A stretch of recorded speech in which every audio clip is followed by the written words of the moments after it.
What's up, Tailgaters? You're in the booth with Tailgate Nate today, and as the team-by-team prediction season comes to a close, we are now moving on to previewing and predicting the conference standings board. So we take all the predictions, throw them into a standings board, and we are on to the Big Ten. As college football season is right around the corner, who do I have winning the Big Ten Conference? Well, my name is Nate Pope, otherwise known as Tailgate Nate. I am a sports media graduate with a massive passion for everything that goes on in the sports world, especially the world of college football. And if you like college football too, join me on this YouTube journey. Hit that subscribe button and ring the bell so you're locked in to everything going on this college football season. I just want to say thank you all so much for the support over the team-by-team prediction season. Let's continue that support into the college football season as well. And if you would like to get to know me a little bit better personally, as well as follow along with me in my career to reach as high in the sports media world as I possibly can, then follow me on Twitter, Instagram at TailgateNate29, and anywhere else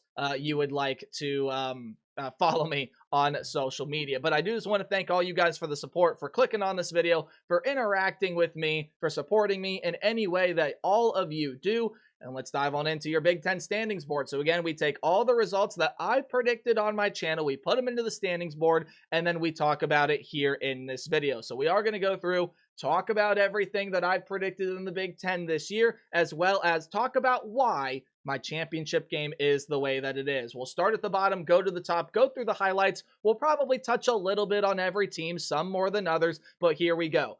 Purdue, I think it's really easy to start with Purdue. Barry Odom has got a long building process ahead of him, and this is the Purdue team that just needs to find that talent level, right? Maryland is the one interesting one here. So although I have them really struggling in conference play this year, not winning a single game, there are a lot of high upside pieces with this Maryland team. And most notably, you take a look at that freshman quarterback, whose name is escaping my mind right now, but I will get it here very shortly.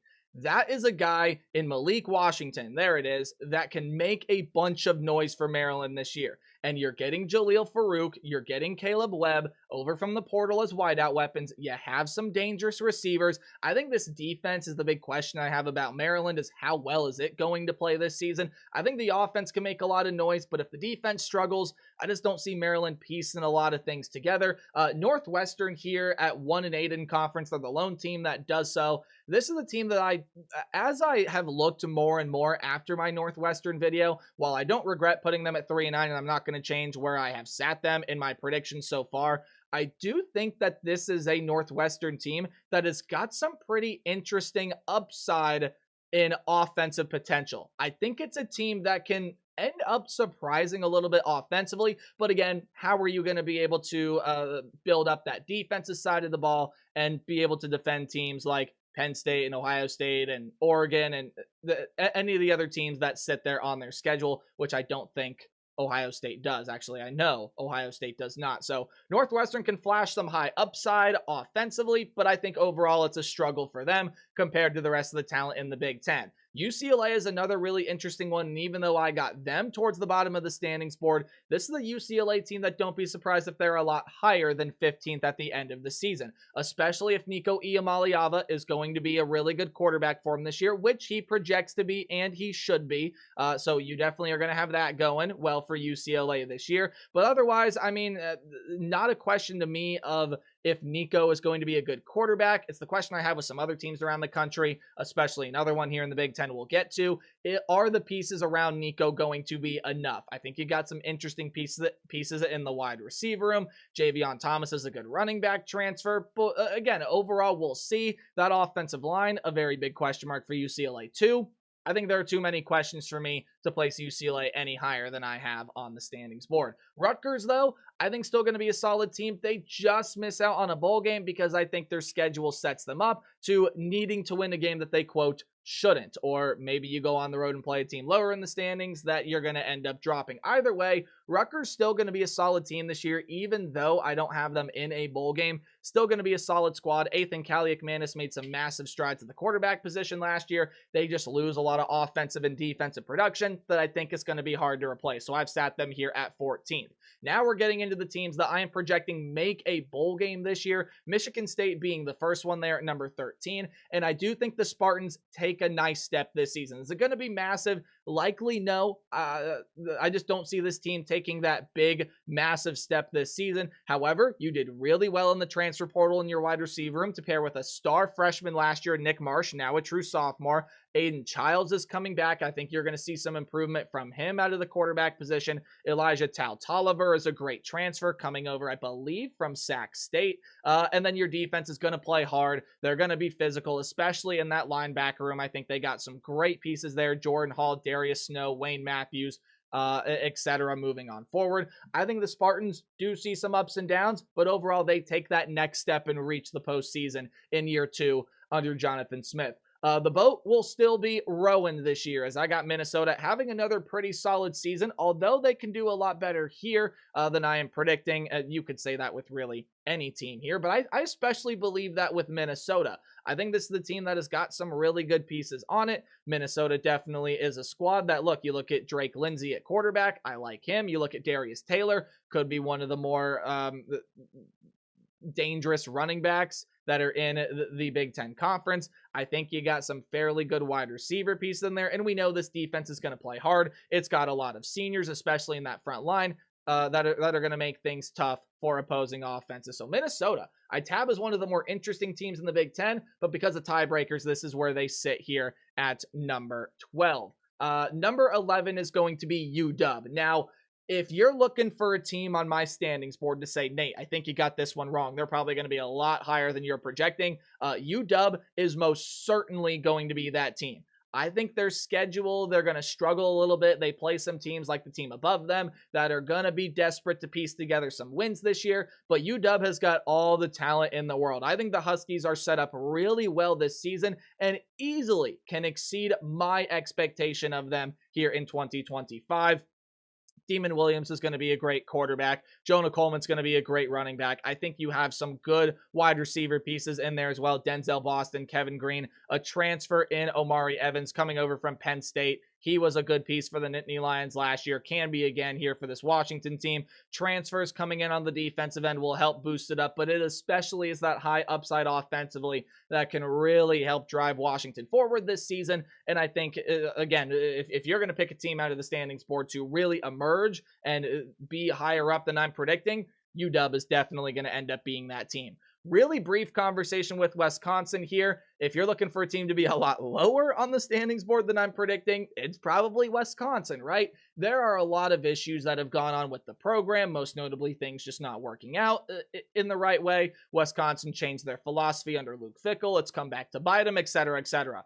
This team is going to be desperate to get to the postseason, and I think they string together enough wins to do it. Now, that schedule is brutal. They very well might need a bowl game, though, to save Luke Fickell's job, and maybe it's out of some sheer hope that he stays, whatever it is that you want to call it. Wisconsin's going to be a team that I think does enough to reach the postseason this year. They got that tough non-conference game with Alabama, and again, their conference schedule, I mean, is just absolutely brutal. Iowa's sitting right here at number 9. Okay, remember the conversation we had about Nico at UCLA? You can have that with Mark Gronowski at Iowa. The defense is still going to be good. We all know that, right? And Gronowski coming in from South Dakota State is a huge upgrade at the quarterback position.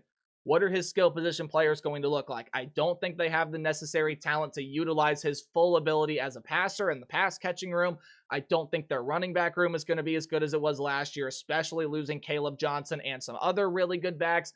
I think Iowa's going to be sort of that middling team in the Big Ten this year. I sit them at 9th only because I don't think the pieces around Mark Gronowski are going to be enough to fully show what this offense could be capable of under the really experienced and winning culture quarterback. Indiana football sits here at 8th, and the only reason they're down here is because of the tiebreaker scenario with Nebraska, head-to-head common opponents, things like that. But this is an Indiana team, folks, that even though they sit here 9-3, 6-3, still a really good season. And this is going to be an IU team that, as long as Curt Cignetti is there, is not going to go away. They got Fernando Mendoza from the transfer portal, a quarterback I love for them to get. And Elijah Surratt is coming back. A lot of their heavy hitters defensively return. The only difference with Indiana this year is that schedule gets tougher. Now, if they can win one of these tough games, they have a game against Illinois, which I think they win anyway, but they also got some really interesting games this year, like I believe they have to play Oregon, as well as some of the other teams that sit above them in the standings. So Indiana has got some interesting games this year. I think they can piece some things together, but really interesting year for IU. Indiana football folks not going away as Curt Cignetti is there. All right, let's talk about Nebraska for about 45 seconds here, because the Huskers are definitely one of the more interesting teams throughout the country. If year 3 magic for Matt Rule is going to show itself again this season, well, you're probably going to find Nebraska in the college football playoff. And I believe the team has the talent necessary to get there. They have the schedule that sets them up in the necessary way to get there. And look, 9-3 for Nebraska, it might not be a college football playoff appearance here, friends. Don't get mistaken. This is a Nebraska team that's going to take a massive leap forward this year. It's finally time that Dylan Raiola takes that next step. Well, okay, I say finally. He's only had 1 year, but time for him to take that next step. It is finally Emmett Johnson's running back room. He's been the most talented piece in there forever, and Nebraska's going to give him the full reins this year. Some good wide receiver pieces. The black shirt defense will be stellar. I got Nebraska being a slight surprise this year, and they're going 9-3. Now we're going to get into the teams that you could make the case for being a top 4 side. I think you can do that with Nebraska and Indiana, but Michigan, USC, absolutely. Michigan's going to slot in here at number 6, and I think while some early struggles are going to show itself with this program, Michigan is going to be a really good side this year. Bryce Underwood is going to be a good quarterback. Justice Haynes going to be a good running back from Alabama. They got some wide receiver pieces to help boost that room. The defense, they feel like they have more talent than ever at the NFL level. Maybe not first rounders, but more NFL draft picks than ever. And friends, can we please stop talking about this sign stealing thing, okay? I know it was a big deal. Tainted title, okay, yes, whatever. That is great. Let's get back to football with Michigan, please. This is a team that I'm really intrigued to watch this year. I really want to watch Bryce Underwood, think he's going to work out well, and Michigan sits at 6. Quick conversation about USC. Do they have the necessary pieces to be able to do what I'm predicting? Yes, absolutely. It's another thing to go out and do it, and USC has really struggled over the past couple of seasons. However, I think they find their stride this year, especially defensively. It took a massive leap forward under D'Anton Lynn last year. I think it has another one this season. And again, USC does lose a lot of dynamic weapons. They still got the offensive talent necessary and the offensive coaching necessary to have a really big year. So let's dive into the top 4 teams that I am predicting. I think there is no question that Ohio State, Penn State, Oregon are going to be those major 3. 1, 2, 3, in whatever order you want to put them in is fine. That's going to be your top 3 teams in the conference this year. Who slots in at that number 4 position? Well, if you remember back from prediction season, friends, I am really high on this Fighting Illini team. I think it is the roster that Brett Bielema has wanted to build.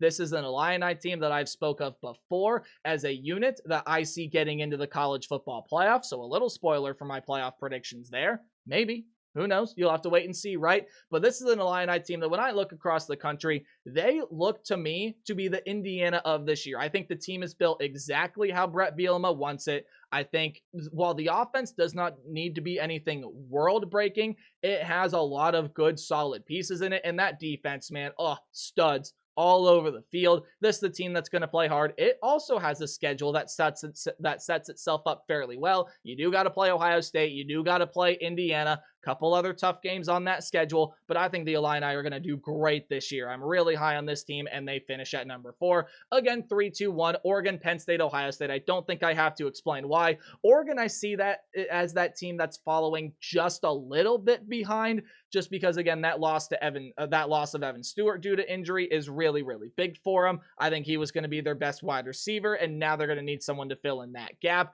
which I think they'll do nicely, but having that piece of Evan Stewart is really going to be a big crucial loss for them. They do have to play Penn State this season. Early whiteout game. It's going to be a hell of an atmosphere for that one. I just see Oregon faltering and slowing down a little bit, even though I think Dante Moore is going to be good. He flashed a lot of high upside. There is that interception problem he's got to figure out from his UCLA days, but he sat in the system for a year. I think Oregon's still a good team, definitely a playoff team. But to me, Ohio State, Penn State, the top two teams in this conference. Now, Penn State, I do have winning the conference championship game. I think Penn State has the most experience, and even though Ohio State gets them in the regular season, that game in Columbus, I think Penn State turns around and beats them in Indianapolis. Penn State is following the formula the past two national championship winners have. They have returned everybody, and coincidentally enough, they've sat number 2 in the preseason AP poll, which both Michigan in 2023 and Ohio State in 2024 did. So history can definitely repeat itself in more ways than one. Drew Aller back, Katron Allen, Nick Singleton, some finally options to be able to stretch yourself downfield in a passing attack, and Penn State's got a lot of good talent. Now, the reason I see them getting above Ohio State, let's talk about the Buckeyes first. This is the Buckeye team that's still going to be really good this year, right? Even though they lose everybody from a national championship winning team last year, besides two main pieces, really, right? And I guess everybody's a bit of a stretch, but you lose Emeka Egbuka, you lose Will Howard, you lose that running back duo. Defensive line is all going to be new. Some good offensive line pieces, secondary studs, Cody Simon at linebacker. You can just list off the talent that Ohio State loses. Still got the best two players in college football. Caleb Downs defensively, Jeremiah Smith offensively. I think you got a gunslinging quarterback in Julian Sayin. And the Buckeyes will make it back to Indianapolis this year. I don't think they win it, though. I think their young talent with the inexperience, coupled with the fact that this is a year that feels like Penn State can finally put everything together. I got the Nittany Lions winning the big one. I do think they win the Big Ten championship, and it'll serve them well in a first-round bye in the college football playoff. But there is your Big Ten preview. Please let me know what you think about this conference in the comment section down below. And as always, remember to play hard but tailgate harder. See all you guys in the next video when we talk about the ACC. Goodbye.